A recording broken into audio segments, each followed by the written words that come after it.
તો આપણે છેલ્લે ચુંબકીય ક્વોન્ટમાંક ભણેલા હતા, બરાબર. ટોટલ 3 ક્વોન્ટમાંક: મુખ્ય ક્વોન્ટમાંક, ગૌણ ક્વોન્ટમાંક અને ચુંબકીય ક્વોન્ટમાંક. અને ચુંબકીય ક્વોન્ટમાંકમાં આપણે જોયું હતું જે તે કક્ષક હોય એમાં પણ પેટા કક્ષક હોય અને એની સંખ્યા કેટલી એ પણ આપણે મેળવવાનું ફોર્મ્યુલા જોયું હતું, બરાબર.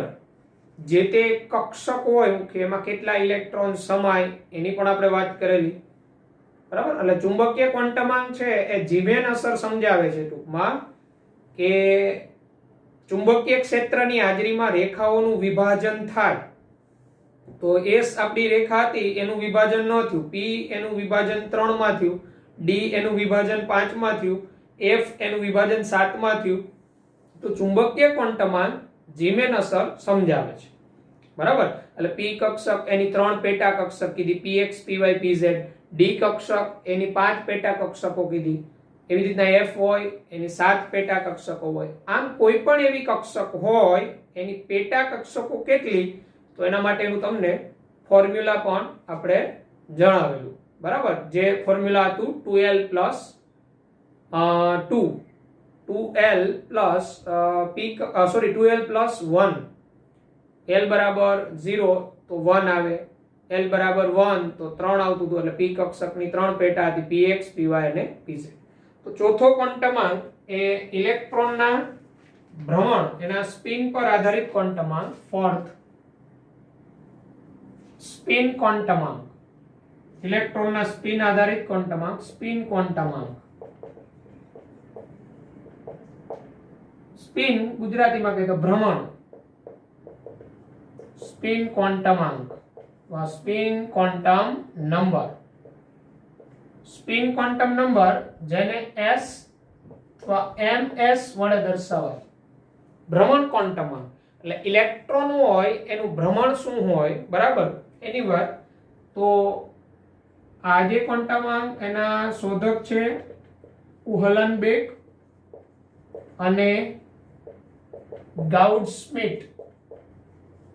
ઉહલનબેક અને ગાઉડસ્મિટ અને શોધક છે. આ જે ક્વોન્ટમાંક છે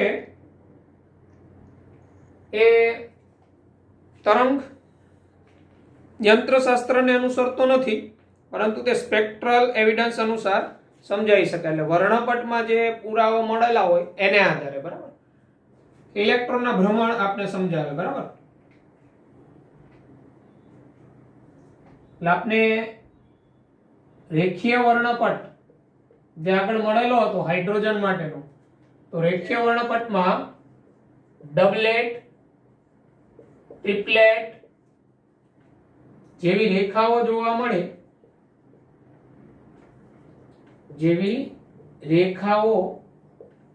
મળે,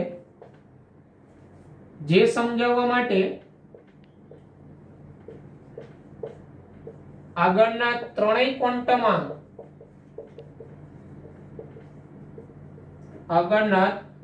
ક્વોન્ટમાંક પૂરતા નથી. ત્રણેય ક્વોન્ટમાંક એટલે મુખ્ય ક્વોન્ટમાંક, ગૌણ ક્વોન્ટમાંક, ચુંબકીય ક્વોન્ટમાંક માટે સ્પિન ક્વોન્ટમાંક ની શોધ થઈ. સ્પિન ક્વોન્ટમાંકની શોધ થઈ. આપણે રેખીય વર્ણપટમાં ડબલેટ એટલે બે રેખાઓ એકબીજા સાથે જોડાયેલી હોય, ટ્રિપલેટ એટલે 3 રેખાઓ એકબીજાને સાથે જોડાયેલી હોય. તો એ સમજાવવા આગળના ત્રણેય ક્વોન્ટમાંક પૂરતા નથી, માટે આ સ્પિન ક્વોન્ટમાંકની શોધ થઈ, બરાબર. સ્પિન ક્વોન્ટમાંકની મદદથી શું થાય તો કે આપણે બધાને ખબર, પૃથ્વી જેમ પોતાની ધરી પર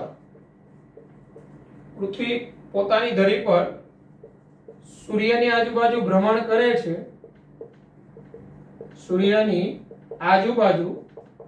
કરે છે, તેવી રીતે ઇલેક્ટ્રોન પણ પોતાની ધરી પર ભ્રમણ કરે છે. જેને ઇલેક્ટ્રોનનું ધરા ભ્રમણ કહેવાય, પોતાની ધરી પરનું ભ્રમણ, બરાબર. એટલે આ રીતે આ ઇલેક્ટ્રોન છે, આ પોતાની ધરી પરનું ભ્રમણ ઇલેક્ટ્રોનનું. જો ઘડિયાળની કાંટાની દિશામાં હોય ભ્રમણ, આ રીતનું ભ્રમણ ઘડિયાળની કાંટાના તો +1/2, વિરુદ્ધ હોય તો એનું ભ્રમણ -1/2 વડે દર્શાવાય. બરાબર. ઇલેક્ટ્રોનનું પોતાની ધરી પરનું ભ્રમણ. એટલે સ્પિન ક્વોન્ટમાંક છે એટલે s, આ સ્પિન s ના બે મૂલ્ય શક્ય બને, બે મૂલ્ય +1/2 કે -1/2. એટલે ઇલેક્ટ્રોનનું પોતાની ધરી પરનું ભ્રમણ. બરાબર. ધરા ભ્રમણ અને કક્ષામાં ભ્રમણનો ફેર શું? સિમ્પલ ઉદાહરણ આપણે આપીએ. તમે નવરાત્રીમાં જે ગરબા લ્યો છો એ રાઉન્ડમાં ફરો છો, એ કક્ષા ભ્રમણ કહેવાય. તમે પોતે જ ઇન્ડિવિડ્યુઅલ તમે પોતે ફરવા માંડો, આ રીતના તમે પોતે ફરો, આ ધરા ભ્રમણ કહેવાય. ઇલેક્ટ્રોનનું આવી રીતના ધરા ભ્રમણ હોય, સ્પિન હોય, ભ્રમણ એ ઘડિયાળની કાંટાની દિશામાં તો એને +1/2 વડે દર્શાવાય, એન્ટી ક્લોકવાઇઝ તો એને -1/2 વડે દર્શાવાય. એટલે s આ સ્પિન ક્વોન્ટમાંકનું મૂલ્ય +1/2 હોઈ શકે, -1/2 હોઈ શકે. પ્લસ અને માઇનસ છે ફક્ત એની જે દિશા સૂચવે કઈ તરફ હોય. ઘડિયાળની કાંટાની દિશામાં તો પ્લસ, ઘડિયાળના કાંટાની વિરુદ્ધ દિશામાં તો માઇનસ. આ ઇલેક્ટ્રોનનું સ્પિન કહેવાય. બરાબર. જે ઇલેક્ટ્રોનના ભ્રમણ પરથી નક્કી થાય. આ ઉપરાંત s પરથી એનું સ્પિન કોણીય વેગમાન, કારણ કે ઇલેક્ટ્રોન ફરે છે તો હવે એનું ભ્રમણ કોણીય વેગમાન શું હોય? પોતાની ધરી પર ભ્રમણ કરે છે એક પ્રકારનું, તો સ્પિન કોણીય વેગમાન શું હોય એનું? તો સ્પિન કોણીય વેગમાન μs = √s s+1 h/2π. તો આપણે કોણીય વેગમાન કેટલા આવ્યા? તો કે એક તો કક્ષામાં કોણીય વેગમાન આવ્યું હતું તો એ nh/2π હતું. પછી આપણે કક્ષકીય કોણીય વેગમાન આવેલું જે ગૌણ ક્વોન્ટમાંકમાં આપણે જોયું √l+1 h/2π. બરાબર. પછી એંગ્યુલર મોમેન્ટમ કોણીય વેગમાન જે તે માટે Lz બરાબર આપણે ml(h/2π) કીધું. બરાબર. અને સ્પિન કોણીય વેગમાન, ભ્રમણીય કોણીય વેગમાન, તો આ s બરાબર શું ધ્યાનમાં લેવાનું? s બરાબર ઇલેક્ટ્રોનના સ્પિન ધ્યાનમાં લેવાના, ઇલેક્ટ્રોનનું કુલ ભ્રમણ. s બરાબર ઇલેક્ટ્રોનનું કુલ સ્પિન. એ કુલ સ્પિન એટલે એ આપણે કઈ રીતના મેળવવું એ વાત આપણે આગળ આવશે. બરાબર. એટલે સ્પિન કોણીય વેગમાન સદિશ રાશિ. બરાબર. અને આ ઉપરાંત આજે સ્પિન પરથી આપણે ઇલેક્ટ્રોન છે એનું ભ્રમણ હોય +1/2 -1/2, એમાં કોઈ પરમાણુમાં બધા ઇલેક્ટ્રોન યુગ્મિત હોય, કોઈમાં બધા ઇલેક્ટ્રોન અયુગ્મિત હોય. તો આ ક્વોન્ટમાંકની મદદથી આપણે છે ને એમાં ચુંબકીય ગુણધર્મ ઉત્પન્ન થશે કે નહીં, અનુચુંબકીય એ પદાર્થ હશે કે પ્રતિચુંબકીય, એ આપણે નક્કી કરી શકીએ ઇલેક્ટ્રોનના સ્પિન પરથી. ઇલેક્ટ્રોનનું સ્પિન પરથી આપણે આ નક્કી કરી શકીએ. સમજીએ. બરાબર. આ ઇલેક્ટ્રોનના સ્પિન પરથી જે તે ઇલેક્ટ્રોન ધરાવતો પરમાણુ અનુચુંબકીય હશે કે પ્રતિચુંબકીય. અનુચુંબકીય એટલે ચુંબક પ્રત્યે આકર્ષણ અને પ્રતિચુંબકીય એટલે ચુંબક પ્રત્યે અપાકર્ષણ. તો આપણે એ સમજવાનું છે ક્યારે કોઈ ચુંબક પ્રત્યે આકર્ષણ ધરાવે, ક્યારે કોઈ ચુંબક પ્રત્યે અપાકર્ષણ. ઓકે. ફરીથી વાત કરીએ. સ્પિન ક્વોન્ટમાંક, ચોથો ક્વોન્ટમાંક શોધક છે એના ઉહલનબેક અને ગાઉડ-સ્મિટ. આપણે રેખીય વર્ણપટમાં ડબલેટ, ટ્રિપલેટ જેવી રેખાઓ જોવા મળે. ડબલેટ એટલે બે રેખાઓ એકબીજા સાથે જોડાયેલી હોય, મર્જ થયેલી હોય, અલગ અલગ ન હોય. ટ્રિપલેટ એટલે ત્રણ રેખાઓ એકબીજા સાથે મર્જ થયેલી હોય. તો એ સમજાવવા માટે આગળના ત્રણેય ક્વોન્ટમાંક પૂરતા નથી. મુખ્ય ક્વોન્ટમાંક, ગૌણ ક્વોન્ટમાંક અને ચુંબકીય ક્વોન્ટમાંક પૂરતા નથી. તેથી સ્પિન ક્વોન્ટમાંકની શોધ થઈ. બરાબર. પછીની વાત તો આ છે શું એક્ચ્યુઅલી સ્પિન ક્વોન્ટમાંકની મદદથી આપણે ઇલેક્ટ્રોનનું ભ્રમણની દિશા કહી શકીએ. તો પૃથ્વી જેમ પોતાની ધરી પર સૂર્યની આજુબાજુ ભ્રમણ કરે તેવી રીતે ઇલેક્ટ્રોન પણ પોતાની ધરી પર ભ્રમણ કરે છે. એનું ભ્રમણ છે બે મૂલ્ય સંભવી શકે. કાં તો એનું ભ્રમણ છે ક્લોકવાઇઝ કાં તો એન્ટી ક્લોકવાઇઝ. જો ઘડિયાળની કાંટાની દિશામાં હોય તો +1/2 વડે દર્શાવાય, ઘડિયાળની કાંટાની વિરુદ્ધ દિશામાં તો -1/2 વડે દર્શાવાય s નું મૂલ્ય. અને સ્પિન કોણીય વેગમાન આ રીતે પોતાની ધરી પર ભ્રમણ કરતો હોય તો એનું ભ્રમણીય કોણીય વેગમાન, તો ભ્રમણીય કોણીય વેગમાન બરાબર √s s+1 h/2π, જ્યાં s બરાબર એનું ઇલેક્ટ્રોનનું કુલ સ્પિન ધ્યાનમાં લેવાય, ભ્રમણ, એને આધારે એનું ભ્રમણીય ક્વોન્ટમાંક ભ્રમણીય કોણીય વેગમાન નક્કી થાય. બરાબર. હવે આપણે એ સમજવું છે કે આ જે તે ઇલેક્ટ્રોન ક્યારે જે તે ઇલેક્ટ્રોન ધરાવતો પરમાણુ ક્યારે અનુચુંબકીય હોય અને ક્યારે પ્રતિચુંબકીય હોય એ આપણે સમજવું છે. તો એ આપણે સમજીએ. બરાબર. તો આ તમને મટીરીયલમાં આપેલું છે, ત્યાંથી પણ વાંચી શકશો.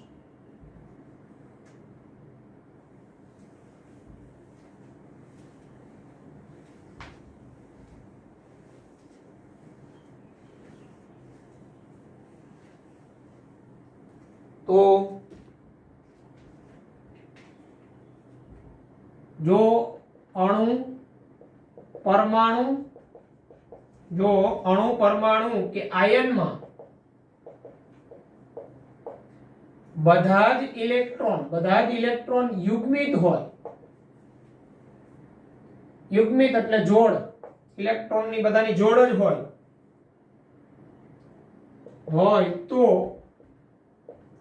તે પ્રતિચુંબકીય પદાર્થ કહેવાય. પ્રતિચુંબકીય પદાર્થ કહેવાય. પ્રતિચુંબકીય પદાર્થ અંગ્રેજીમાં કહેવાય ડાયામેગ્નેટિક પદાર્થ કહેવાય. એટલે કોઈ અણુ પરમાણુ કે આયન હોય એમાં બધા ઇલેક્ટ્રોનની જોડ જ હોય, ઇલેક્ટ્રોન જોડમાં જ હોય તો એવો પદાર્થ પ્રતિચુંબકીય પદાર્થ. પ્રતિચુંબકીયનો મીનિંગ થાય ચુંબક પ્રત્યે નિર્બળતાથી અપાકર્ષણ.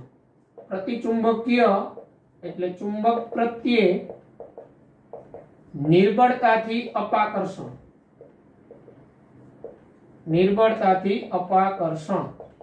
હવે બધા જ ઇલેક્ટ્રોન યુગ્મિત હોય તો ત્યારે કેમ એ જે તે અણુ પરમાણુ કે આયન એ ચુંબક પ્રત્યે નિર્બળતાથી અપાકર્ષણ ધરાવતો હોય? કેમ ચુંબક પ્રત્યે આકર્ષણ ન હોય? એનું કારણ એ હોય, જો ઇલેક્ટ્રોન પોતે ભ્રમણ કરે ને એટલે એમાં ચુંબકીય ક્ષેત્ર ઉત્પન્ન થતું હોય. હવે બધા ઇલેક્ટ્રોન યુગ્મિત હોય એટલે થાય શું? તો યુગ્મિત હોય ને એટલે એક ઇલેક્ટ્રોનનું સ્પિન છે ને આ રીતના +1/2 હોય એટલે એનું ચુંબકીય ક્ષેત્ર આ દિશામાં ઉત્પન્ન થતું હોય, આ ક્લોકવાઇઝ. બરાબર. બીજા ઇલેક્ટ્રોનનું સ્પિન આ રીતના હોય -1/2 એટલે આ દિશામાં ચુંબકીય ક્ષેત્ર ઉત્પન્ન થતું હોય. +1/2 -1/2 એટલે પરસ્પર વિરુદ્ધ દિશામાં ચુંબકીય ક્ષેત્ર બંનેમાં ઉત્પન્ન થયું એટલે આનું પરિણામી ચુંબકીય ક્ષેત્ર છે ને 0 થઈ જાય. ચુંબકીય ક્ષેત્ર એનું નષ્ટ થઈ જાય પરસ્પર વિરુદ્ધ ભ્રમણને કારણે. આમ બધા જ ઇલેક્ટ્રોન જેમાં યુગ્મિત હોય એવો અણુ પરમાણુ કે આયન એ ચુંબક પ્રત્યે નિર્બળતાથી અપાકર્ષણ ધરાવતો હોય. કારણ કે બધા જ ઇલેક્ટ્રોન યુગ્મિત હોય તો યુગ્મ ઇલેક્ટ્રોનનું એક યુગ્મ હોય ને, ઇલેક્ટ્રોનનું એક જોડ હોય ને, એમાં એમ કહેવાય છે કે એક ઇલેક્ટ્રોનનું સ્પિન +1/2 હોય, બીજા ઇલેક્ટ્રોનનું સ્પિન માઇનસ, એટલે બેના સ્પિન પરસ્પર વિરુદ્ધ હોય. એટલે વિરુદ્ધ સ્પિનને કારણે પરિણામી ચુંબકીય ક્ષેત્ર જે ઉત્પન્ન થતું હોય ને નિગ્લેક્ટ થઈ જાય, 0 થઈ જાય પરસ્પર વિરુદ્ધ અસરને કારણે. એટલે એવા અણુ પરમાણુ કે આયન ચુંબક પ્રત્યે આકર્ષણ ધરાવે નહીં. બરાબર.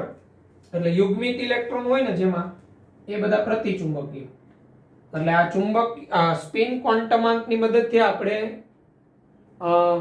એ સમજાવી શકાય કે શા માટે કોઈ અણુ પરમાણુ કે આયન અનુચુંબકીય છે કે પ્રતિચુંબકીય. પછીનું એમાં જો અણુ પરમાણુ કે આયનમાં અયુગ્મિત ઇલેક્ટ્રોન હોય, અયુગ્મિત ઇલેક્ટ્રોન એટલે સિંગલ ઇલેક્ટ્રોન રહેલો હોય, કોઈ બધા જ ઇલેક્ટ્રોનને જોડ ન બનાવ્યું હોય, અમુક ઇલેક્ટ્રોન અયુગ્મિત હોય એટલે પોતે એકલો. જો અણુ પરમાણુ કે આયનમાં અયુગ્મિત ઇલેક્ટ્રોન હોય તો તે અનુચુંબકીય પદાર્થ કહેવાય. અનુચુંબકીય પદાર્થ. અનુચુંબકીયનો મીનિંગ થાય પેરામેગ્નેટિક. અનુચુંબકીય પદાર્થ કહેવાય. એટલે અંગ્રેજીમાં પેરામેગ્નેટિક કહીએ. આમ અનુચુંબકીય એટલે ચુંબક પ્રત્યે નિર્બળતાથી આકર્ષણ. અનુચુંબકીય એટલે ચુંબક પ્રત્યે નિર્બળતાથી આકર્ષણ. ચુંબક પ્રત્યે નિર્બળ આકર્ષણ હોય તો આવું અયુગ્મિત ઇલેક્ટ્રોન હોય ત્યારે એવા અણુ પરમાણુ કે આયન કેમ ચુંબક પ્રત્યે આકર્ષણ ધરાવતા હોય? તો એનું રીઝન એ થાય કે ઇલેક્ટ્રોનનું કાં તો સ્પિન +1 હોય. અયુગ્મિત ઇલેક્ટ્રોન હોય, સિંગલ એકલો ઇલેક્ટ્રોન હોય એટલે પોતે +1 હોય અથવા -1 હોય. જો +1 હોય તો એની પરિણામી ચુંબકીય ક્ષેત્ર જે ઉત્પન્ન થતું હોય એની એક દિશા હોય નિશ્ચિત. તો એ ચુંબકીય ક્ષેત્ર ઉત્પન્ન થાય, અયુગ્મિત ઇલેક્ટ્રોન હોય એટલે નષ્ટ ન થાય અને પરિણામે આવા અણુ પરમાણુ કે આયન ચુંબકીય ક્ષેત્ર એની ફરતે લાગુ પાડો તો ચુંબક પ્રત્યે આકર્ષાય. એટલે અયુગ્મિત ઇલેક્ટ્રોન એટલે સિંગલ ઇલેક્ટ્રોન વાળા અનુચુંબકીય હોય અને બધા જ ઇલેક્ટ્રોનની જોડ બનાવી દીધી હોય એ પ્રતિચુંબકીય હોય. બરાબર? અને આ અનુચુંબકીય પદાર્થની ચુંબકીય ચાક માત્રા એટલે અનુચુંબકીય અથવા પદાર્થની ચુંબકીય ચાક માત્રા, આ ચુંબકીય ચાક માત્રાની મદદથી કયો પદાર્થ કેટલો વધુ અનુચુંબકીય છે, કેટલો ઓછો છે એ આપણે કહી શકીએ. જે આ સૂત્ર છે √n+2 bm. bm એનો એકમ છે બોહર મેગ્નેટોન વચાય. n બરાબર અયુગ્મિત ઇલેક્ટ્રોનની સંખ્યા લેવાય. અયુગ્મિત ઇલેક્ટ્રોનની સંખ્યા જે આપણે ગણતા શીખીશું 12મા ધોરણમાં આના દાખલાઓ આવશે. 12મા ધોરણમાં ચુંબકીય ચાક માત્રા એટલે એની અંદર ચુંબક પ્રત્યે આકર્ષણનું મૂલ્યનું માપન. તો એ ચુંબકીય ચાક માત્રા અયુગ્મિત ઇલેક્ટ્રોનની સંખ્યા પર આધાર રાખે. જેમ ઇલેક્ટ્રોન વધુ અયુગ્મિત હોય એમ બધા ઇલેક્ટ્રોનના સ્પિન હોય એક જ દિશા તરફ હોય. એક જ દિશા તરફ હોય એટલે પોતે ભ્રમણ કરે એટલે ચુંબકીય ક્ષેત્ર ઉત્પન્ન કરે એટલે પરિણામી ચુંબકીય ક્ષેત્ર વધે એટલે ચુંબક પ્રત્યે વધુ આકર્ષણ ધરાવે એટલે અનુચુંબકીય નું પ્રમાણ વધે. એટલે એ ચુંબકીય ચાક માત્રા આ સૂત્રની મદદથી મેળવી શકાય. √n+n+2 અને μ વડે દર્શાવાય ચુંબકીય ચાક માત્રા. એકમ બોહર મેગ્નેટોન છે. n બરાબર અયુગ્મિત ઇલેક્ટ્રોનની સંખ્યા છે. એટલે આ પણ આપણે મેળવતા શીખીશું. ઇલેક્ટ્રોન રચના આપણે શીખી જશું ને પછી આપણે આ સૂત્રનો ઉપયોગ કરતા શીખી જશું. પછી આપણે ખબર પડશે કોઈ પણ પરમાણુમાં અયુગ્મિત ઇલેક્ટ્રોન કેટલા છે. બરાબર? એ ત્યારે ખ્યાલ આવે. એટલે સ્પિન કોણીય વેગમાનની મદદથી જે તે ઇલેક્ટ્રોનનું ભ્રમણ એ આપણે કહી શકીએ. આ ઉપરાંત એના પરથી એનું ચુંબકીય ગુણધર્મ જાણી શકાય. બરાબર? એનું સ્પિન કોણીય વેગમાન જાણી શકાય સ્પિન ક્વોન્ટમાંકની મદદથી. એટલે સ્પિન ક્વોન્ટમાંક છે ચોથો ક્વોન્ટમાંક એ ઇલેક્ટ્રોનનું ભ્રમણ સૂચવે. ઇલેક્ટ્રોનનું ભ્રમણ. બરાબર? આમ આ ટોટલ 4 ક્વોન્ટમાંકની મદદથી આપણે ફાઇનલ જે તે ઇલેક્ટ્રોન હોય ઇલેક્ટ્રોન એની બધી હિસ્ટ્રી આપણે જાણી શકીએ. n આપને આપેલો હોય તો આપણે એમ કહી શકાય કે આટલામાં કોષમાં ઇલેક્ટ્રોન છે. પછી આપણે ગૌણ ક્વોન્ટમાંક આપેલો હોય તો આપણે એમ કહેવાય કે એની અંદર જે પેટા કોષ છે કેમાં ભરેલો છે, પેટા કોષ છે એમાં. અને પછી ચુંબકીય ક્વોન્ટમાંક આપેલો એટલે જે પેટા કોષ હતો એને આપણે કક્ષક કીધી હતી. તો એ કક્ષકની અંદર એ પેટા કેમાં રહેલો છે. અને ચોથો ક્વોન્ટમાંક એટલે જ્યાં રહેલો એનું ભ્રમણ કેવું છે એ સૂચવે. આમ ચારેય ક્વોન્ટમાંકની મદદથી આપણે ઇલેક્ટ્રોનનું પરફેક્ટ એડ્રેસ મળે. બરાબર? આ 4 ક્વોન્ટમાંક થયા. બરાબર? મુખ્ય ક્વોન્ટમાંક, ગૌણ ક્વોન્ટમાંક, ચુંબકીય ક્વોન્ટમાંક અને સ્પિન ક્વોન્ટમાંક. બરાબર? ફટાફટ જો રિવાઇન્ડ મુખ્ય ક્વોન્ટમાંક એટલે મુખ્ય ઉર્જા સ્તર દર્શાવતો હતો. મુખ્ય ક્વોન્ટમાંક હંમેશા શૂન્ય સિવાયની ધન પૂર્ણાંક સંખ્યા હોય n સંજ્ઞા વડે દર્શાવતા હતા. એ મુખ્ય ઉર્જા સ્તર દર્શાવે. જેમ n નું મૂલ્ય વધે ઉર્જા વધે. એ આપણે જોયું હતું. જેને આપણે KL MNO એવા કોષ વડે દર્શાવતા હતા મુખ્ય ક્વોન્ટમાંકને. અને જેમ વધે એમ કદ વધતું હતું જે તે કક્ષકનું. જેમ મુખ્ય ક્વોન્ટમાંકનું મૂલ્ય વધે કક્ષકનું કદ વધે, ઉર્જા વધે. ગૌણ ક્વોન્ટમાંક હતો એને આપણે એજીમુથલ ક્વોન્ટમાંક કહેતા હતા, બરાબર, તરીકે પણ ઓળખતા હતા. એને આપણે કોણીય વેગમાન ક્વોન્ટમાંક તરીકે પણ ઓળખતા હતા, જેને સંજ્ઞામાં સ્મોલ એલ વડે દર્શાવતા હતા. એનું મૂલ્ય 0 થી n-1 હોય, બરાબર. અને 0 1 2 3 4 એમાં આપણે 0 તો s કહેતા હતા, 1 તો p કહેતા હતા, 2 તો d કહેતા હતા, 3 તો f કહેતા હતા, બરાબર. એટલે જે તે કોષમાં આપણે પેટા કોષની સંખ્યા મળતી હતી. દાખલા તરીકે k કોષ હોય તો એમાં એક જ પેટા કોષ હતો s, n બરાબર 1 તો l બરાબર 0, એક જ મૂલ્ય મળે એટલે એનો પેટા કોષ આપણે કહેતા હતા s, બરાબર. અને એ જે કોણીય વેગમાન ક્વોન્ટમાંક છે એની મદદથી કક્ષકોના આકાર આપણે નક્કી કરી શકાય. અને કોણીય વેગમાન ક્વોન્ટમાંક કક્ષકીય કોણીય વેગમાન એમાં આપણે સૂત્ર આવ્યું √L n + 1 h/2π, જે તે s કક્ષકમાં કોણીય વેગમાન, p કક્ષકમાં કોણીય વેગમાન, d કક્ષકમાં કોણીય વેગમાન પૂછે તો એ આપણે જોયું. પછી ચુંબકીય ક્વોન્ટમાંક, તો ચુંબકીય ક્વોન્ટમાંક ml અથવા એને આપણે m વડે દર્શાવતા હતા. ચુંબકીય ક્વોન્ટમાંક છે એ ચુંબકીય ક્ષેત્રની હાજરીમાં આ s p d f જે રેખા હતી એનું વિભાજન સૂચવતા હતા. જીમેનસર સમજાવે છે એનું મૂલ્ય શું હોય તો -l થી +l હતું, જે આપણે વાત કરેલી.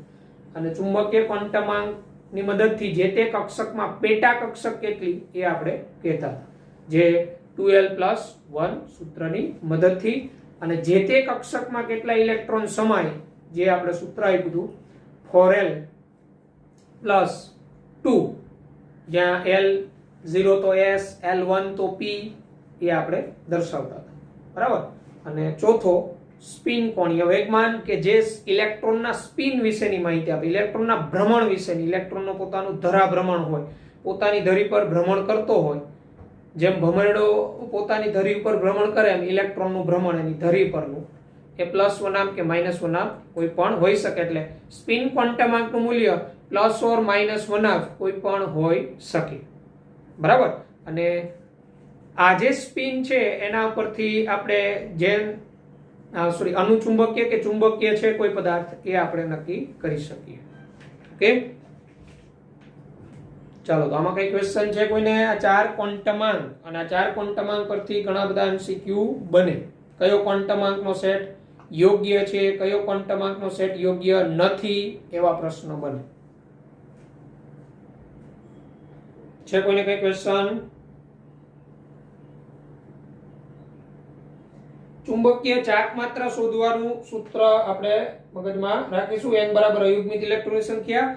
આપણે ઇલેક્ટ્રોનની રચના શીખી જશું ને પછી આપણે કેમાં કેટલા અયુગ્મિત ઇલેક્ટ્રોન છે એ નક્કી કરી શકીએ, અને પછી આનો ઉપયોગ કરી એ જે તે પદાર્થ કે પરમાણુ કે અણુ અનુચુંબકીય છે કે પ્રતિચુંબકીય એ નક્કી કરી શકીએ. જેમ ચુંબકીય ચાક માત્રા વધે એમ એનો અનુચુંબકીય ગુણધર્મ વધે. અનુચુંબકીય ગુણધર્મ એટલે ચુંબક પ્રત્યે આકર્ષણનો ગુણધર્મ વધે. ઓકે,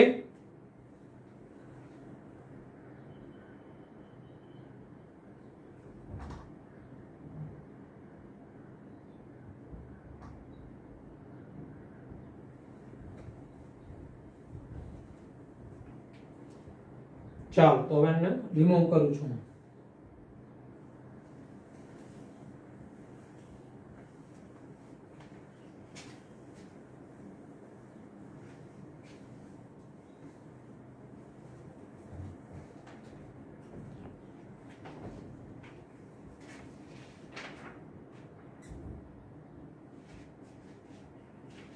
પછી આપણે જે તે કક્ષકમાં ઇલેક્ટ્રોનની ઊર્જા શું હોય તો એ n + l ના સરવાળા પરથી આપણે નક્કી કરી શકીએ.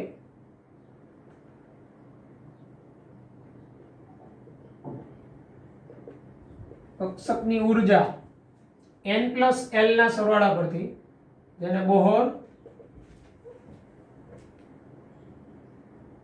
બોહર-બરી નિયમ પણ કહેવાય છે. બોહર-બરી, બરાબર.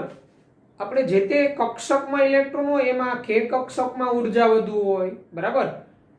તો એ આપણે નક્કી કરવા માટે n+l નો રૂલ્સ છે. n+l, તો n+l નો સરવાળો જેનો વધુ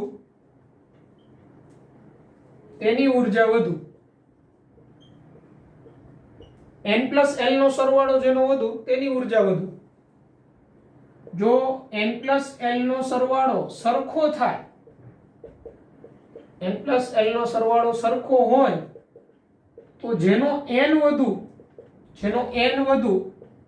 તેની ઉર્જા વધુ. એટલે ઘણી વખત એવું બને કોઈ કક્ષકોમાં n+l નો સરવાળો સરખો જ આવે. n એટલે મુખ્ય ક્વોન્ટમાંક, l એટલે ગૌણ ક્વોન્ટમાંક, આ બેનો સરવાળો કરવાનો. જો સરખો આવે તો જેમાં બેમાંથી જેનો n વધુ ને એની ઉર્જા વધુ. એટલે કક્ષકોની ઉર્જાનો યોગ્ય ક્રમ કયો, એવા MCQ સોલ્વ કરવા માટે આ કન્સેપ્ટ એપ્લાય કરવાનો. n+l નો સરવાળો, મુખ્ય ક્વોન્ટમાંક પ્લસ આ ગૌણ ક્વોન્ટમાંક, તો કોણીય વેગમાન ક્વોન્ટમાંક, આનો સરવાળો જેનો વધુ એની ઉર્જા વધુ. અને જેમાં સરવાળો સરખો આવે તો એમાં n વધુ એની ઉર્જા વધુ. n+l નો સરવાળો જો સરખો હોય તો જેનો n વધુ તેની ઉર્જા વધુ હોય. બરાબર.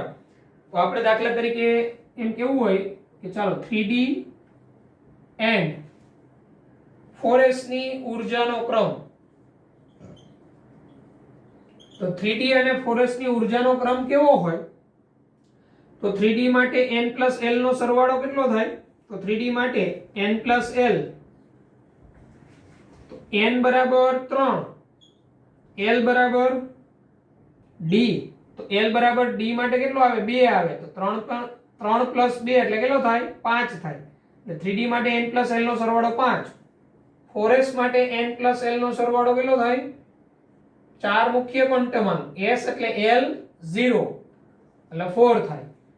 તો 3D નો n+l નો સરવાળો વધુ આવ્યો 4s કરતા, તો ઉર્જા 3D greater than 4s.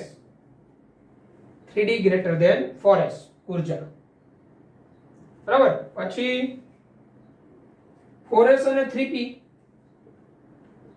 4s અને 3p માં ઉર્જાનો ક્રમ. તો 4s નો n+l નો સરવાળો 4s માટે n+l, તો એ તો આપણે હમણાં જોયું 4 જ થાય, કારણ કે મુખ્ય ક્વોન્ટમાંક 4 છે અને ગૌણ ક્વોન્ટમાંક l s છે એટલે 0 થાય. એટલે 4s માટે n+l 4 જ થાય. 3p માટે, તો 3p માટે n+l કરવું હોય તો મુખ્ય ક્વોન્ટમાંક 3, p l એટલે 1, 3 + 1 એટલે 4. તો હમણાં જેમ વાત કરી એમ કે જેનો n+l નો સરવાળો સરખો હોય તો જેનો n વધુ તેની ઉર્જા વધુ. તો આ બેમાં સરવાળો થાય તો 4s ને 3p, તો આ બેમાં n કોનો વધુ? 4s નો. તો ઉર્જા 4s greater than 3p. એટલે આપણે કક્ષકોમાં ઉર્જાનો ક્રમ કે તો ત્યાં આપણે આ ધ્યાન રાખીશું. n+l નો સરવાળો કરવાનો, જેનો n+l નો સરવાળો વધુ તેની ઉર્જા વધુ. જેમાં n+l નો સરવાળો સરખો એમાં n જોવાનું, કેનો n વધુ એની ઉર્જા વધુ. આ આપણે ખાસ ધ્યાન રાખીશું. ઓકે.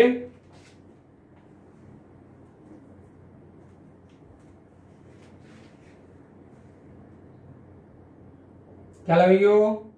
સ્ક્રીનશોટ લેવો હોય તો લઈ લેવાનો, અને મટીરીયલમાં આપેલું જ છે કક્ષકોની ઉર્જા. આ MCQ મોસ્ટ ઇમ્પોર્ટન્ટ નીટના પોઈન્ટ ઓફ વ્યૂ, જેમાં ઉર્જાના ક્રમ યોગ્ય કયો એવા MCQ આવે છે.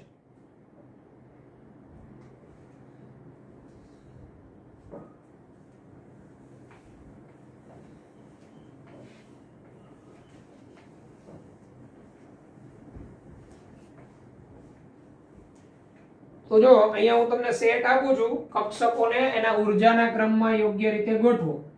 નીચે આપેલ કક્ષકો ના સેટ ને ઉર્જાના યોગ્ય ક્રમમાં ગોઠવો. ઉર્જાના યોગ્ય ક્રમમાં ગોઠવો. એમાં પહેલો સેટ છે, એમાં 2s છે, 4s છે, 3p છે, 2d છે. બીજો સેટ છે, એમાં 4f છે, 5s છે, 3p છે, 3d છે. ત્રીજો સેટ છે એમાં 6s છે, 5p છે,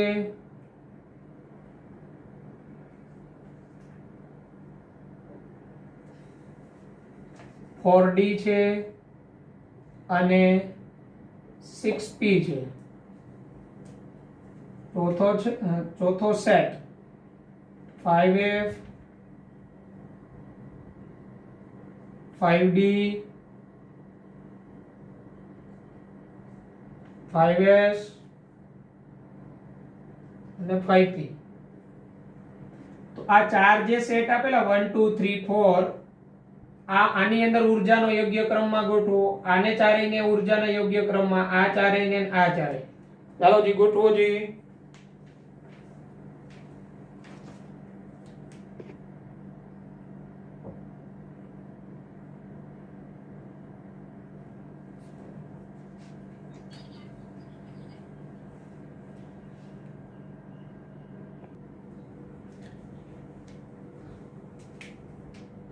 પહેલું આન્સર 2s. તો આનો n plus l નો સરવાળો 2 થાય, 4s નો 4 થાય, 3p તો એનો 4 થાય અને 2d આનો 4 થાય. તો આ ત્રણેયમાં 4 થાય, આમાં 2 થયો. તો આ ત્રણેયનો n plus l નો સરવાળો, આ ત્રણેયનો n plus l બરાબર 4 થાય. 4s એટલે 4 plus l 0, 3p, n એટલે 3, p એટલે l1 અને 2d, d એટલે 2. આ ત્રણેયનો n plus l નો સરવાળો 4. તો n કેનો વધુ? 4s. આ તો 2s, આનો તો 2 જ છે એટલે આ ત્રણેય કરતા આની ઊર્જા તો ઓછી 2s ની. તો સૌથી વધુ ઊર્જા 4s, પછી 3p, પછી 2d. પણ તમને બધાને ખબર હોય તો 2d તો શક્ય જ નથી, એટલે આને તો ક્રમમાં લેવાય જ નહીં. આ 2d તો શક્ય જ નથી. 2d શક્ય નથી કારણ કે મુખ્ય ક્વોન્ટમાંક n બરાબર 2 હોય ત્યારે l બરાબર 2 શક્ય નથી, એટલે તો અહીંથી નીકળી ગયું. તો ઊર્જાનો ક્રમ 4s, 3p અને પછી 2s. આ ત્રણેયને ક્રમમાં ગોઠવી શકાય. 2d તો શક્ય જ નથી. ચાલો પછી આ ચારેયમાં તો n બરાબર 4, f એટલે l બરાબર 3. તો 4f નો n plus l નો સરવાળો, 4f માટે n plus l, તો 4f માટે n plus l એટલે 4 plus 3 7 થાય. આનો n plus l નો સરવાળો 7, આનો 5, આનો 4 અને 3d આનોય 5. તો સૌથી વધુ 4f ની આવે એટલે બીજામાં આન્સર આવશે 4f ગ્રેટર ધેન. હવે 5s એટલે n plus l નો સરવાળો 5, 3d એટલે પણ n plus l નો સરવાળો 5. આ બેયનો 5 તો મુખ્ય ક્વોન્ટમાંક આનો વધુ છે એટલે 5s. પછી આવશે 3d અને 3p એટલે n plus l નો સરવાળો 4 થાય. આમાં ઊર્જાનો આ ક્રમ આવશે. ચાલો નંબર 3 તમારામાંથી બોલો કોઈ. નિયંતા બોલજે. આ ત્રીજામાં ઊર્જાનો ક્રમ 6p, 6 plus 1 એટલે 7, પછી 6s, 6p પછી 6s, આનો હા, પછી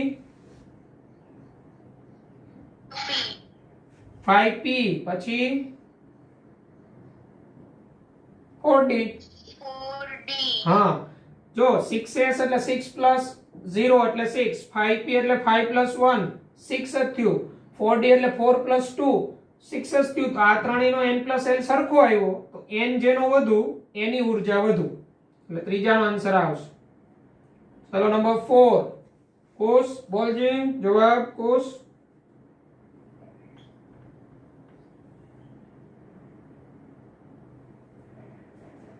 Course, can you hear me?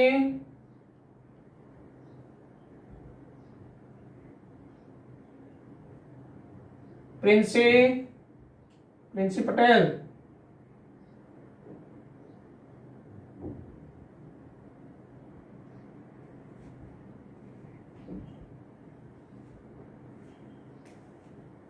હાર્દી બોલી જાય, હાર્દી ફટાફટ જવાબ બોલી જાનો.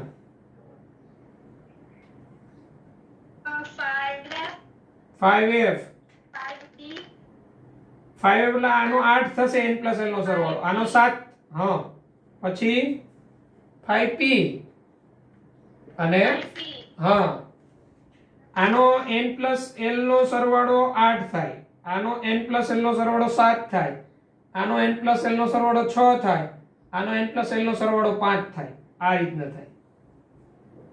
તો આ રીતના એમસીક્યુ બને. નીચેનામાંથી કક્ષકોની ઊર્જાનો યોગ્ય ક્રમ કયો? તો ત્યાં આ એપ્લાય કરવાનું.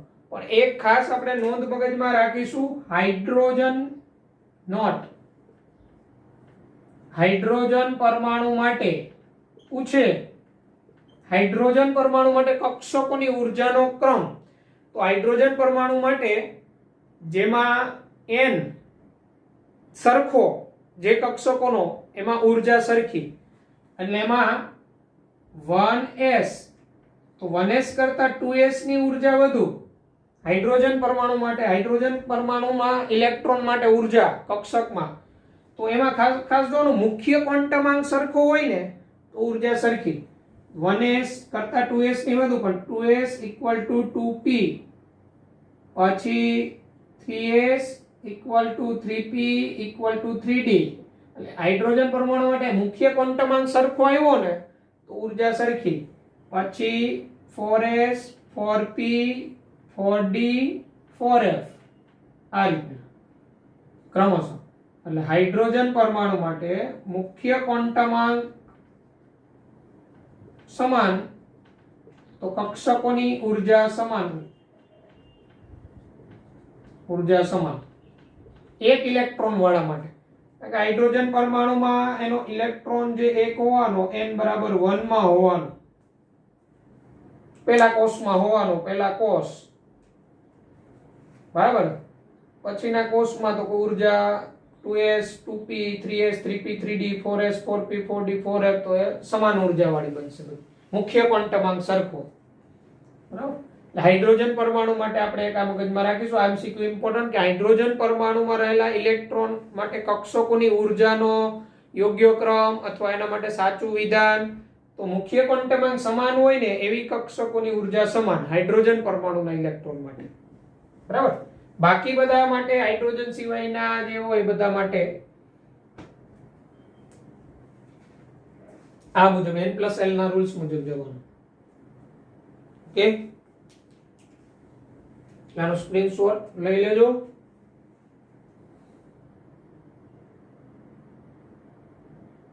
સર બોલો. ત્યાં છેલ્લું લખેલું ની બાજુમાં, કેમાં? ત્યાં છેલ્લે હાઇડ્રોજન પરમાણુ માટે 3s ની બાજુમાં ઉપર. હા, 3s = 3p = 3d એમ. છેલ્લે 3d d, પછી 4s 4p 4d 4f એમ સમાન. એટલે મુખ્ય ક્વોન્ટમાંક સમાન તો ઊર્જા સમાન.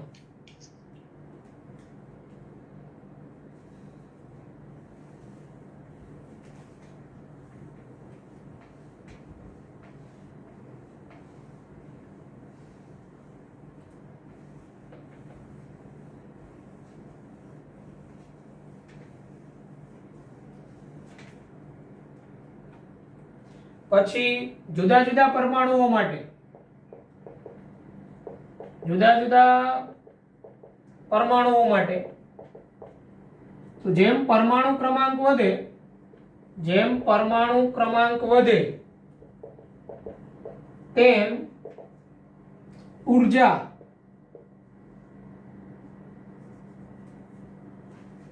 એક સમાન કક્ષક હોય, એક સમાન કક્ષક હોય તો પણ ઘટે. જુદા જુદા પરમાણુઓ માટે, જેમ કે આપણે લઈએ હાઇડ્રોજન પરમાણુ ની 1s કક્ષકનો ઇલેક્ટ્રોન, હાઇડ્રોજન લ્યો, પછી હિલિયમ, લિથિયમ લ્યો, બેરિલિયમ લ્યો, તો જો હાઇડ્રોજન ની વનેસ, હિલિયમ ની વનેસ, લિથિયમ ની વનેસ કે બેરિલિયમ ની વનેસ, તો આમાં ઊર્જા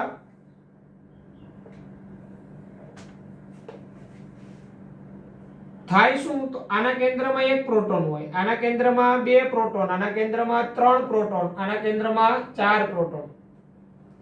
કક્ષક તો આ ચારેયની વનેસ જ છે, એટલે કેન્દ્રથી અંતર તો n બરાબર 1 એટલે બધામાં સરખું જ છે, પણ આના કેન્દ્રમાં પ્રોટોન વધારે, તો આનો કેન્દ્રમાં પ્રોટોન વધુ એટલે અસરકારક કેન્દ્રીય વીજભાર આના ઇલેક્ટ્રોન પર વધુ હોય. અસરકારક કેન્દ્રીય વીજભાર એટલે કેન્દ્રના પ્રોટોનનું આકર્ષણ. તો જેમ કેન્દ્રના પ્રોટોનનું આકર્ષણ એના તરફ હોય એમ એની કક્ષક સંકોચાતી હોય એટલે ઊર્જા ઓછી હોય. તો એમાં આ ક્રમ આવે, હાઇડ્રોજન, હિલિયમ, લિથિયમ, આ રીતના આવે. એટલે જુદા જુદા પરમાણુઓ હોય તો એમાં જેમ પરમાણુ ક્રમાંક વધે તેમ ઊર્જા એક સમાન કક્ષક હોય તો પણ ઘટે. એનું રીઝન એ હોય પરમાણુ ક્રમાંક વધવાથી એના કેન્દ્રમાં પ્રોટોન વધે, એટલે હાઇડ્રોજન ના કેન્દ્રમાં એક પ્રોટોનનું આકર્ષણ જે આના ઉપર હોય એના કરતા જેમ પ્રોટોનની સંખ્યા વધે એમ એના ઉપર આકર્ષણ વધે. બરાબર? અને આ જે કક્ષક એક જ હોય પણ કેન્દ્રમાં પ્રોટોન વધતા જાય એટલે એમ કહેવાય અસરકારક કેન્દ્રીય વીજભાર વધુ હોય. અસરકારક કેન્દ્રીય વીજભાર, અસરકારક કેન્દ્રીય વીજભાર, અસરકારક કેન્દ્રીય વીજભાર જેને Z ઇફેક્ટિવ કહેવાય વધે. તેથી કક્ષક સંકોચન થાય. સંકોચન થાય એટલે કેન્દ્રની નજીક જવું, કેન્દ્રની, અને કેન્દ્રની નજીક જાય એમ આપણે શીખી ગયા ઇલેક્ટ્રોન કે એક કક્ષકની ઊર્જામાં ઘટાડો થાય. બરાબર? એટલે અસરકારક કેન્દ્રીય વીજભાર એટલે શું? તો અસરકારક કેન્દ્રીય વીજભાર એટલે જે તે પરમાણુના કેન્દ્રમાં રહેલા પ્રોટોનનું ટોટલ પ્રોટોનમાંથી જેટલા પ્રોટોનનું આકર્ષણ બાહ્યતમ કક્ષાના ઇલેક્ટ્રોન પર લાગે એને એનું અસરકારક કેન્દ્રીય વીજભાર કહેવાય. બરાબર? એટલે આ બધામાં કેવું, આમાં એક પ્રોટોન, આમાં બે પ્રોટોન, ત્રણ પ્રોટોન, ચાર પ્રોટોન. તો બેરિલિયમની વનેસ કક્ષકમાં રહેલા ઇલેક્ટ્રોન પર હાઇડ્રોજનની વનેસ કક્ષકમાં રહેલા ઇલેક્ટ્રોન કરતા કેન્દ્રનું આકર્ષણ વધારે હોય, કેન્દ્રનું આકર્ષણ વધુ અસરકારક હોય. આ અસરકારક કેન્દ્રીય વીજભાર વધે એટલે પરિણામે એક જ સમાન પરમાણ્વીય કક્ષક હોય પણ જુદા જુદા પરમાણુ હોય તો પરમાણુ ક્રમાંક વધે એમ એની ઊર્જા ઘટે, કેન્દ્રમાં પ્રોટોનની સંખ્યા વધવાને કારણે, જે આપણે મગજમાં રાખીશું. બરાબર? આવી રીતના લિથિયમની 2s કક્ષક, બેરિલિયમની 2s હોય તો એ રીતના અસરકારક કેન્દ્રીય વીજભાર વધતો જાય, પરમાણુ ક્રમાંક વધે, એક સમાન કક્ષક હોય તેમ છતાં ઊર્જાનું મૂલ્ય છે એ પરમાણુ ક્રમાંક વધવાને કારણે ઇલેક્ટ્રોનની ઊર્જા ઘટે. બરાબર? કેન્દ્ર તરફ આકર્ષણ થવાને કારણે. આપણે નોંધી લેશું.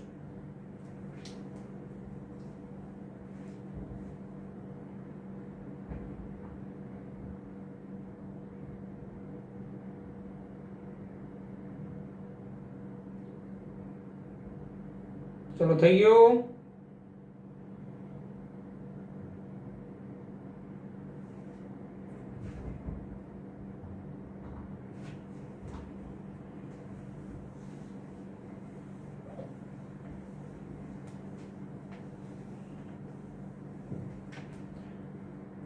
પછી આપણે આકાર આવે છે, કક્ષકોના આકાર સમજવાના છે. કઈ કક્ષક કેવો આકાર ધરાવે એની આપણે વાત કરવાની છે. કક્ષકોના આકાર, તો કક્ષકોના આકાર જે છે એ આપણે પછીના લેક્ચરમાં સમજીશું, કાલના લેક્ચરમાં.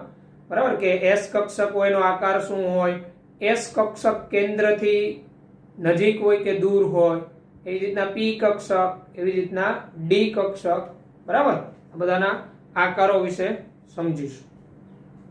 ઓકે, તો આજના આપણા લેક્ચરમાં અહીંયા સુધી રાખીએ, પછી આગળ વધીશું.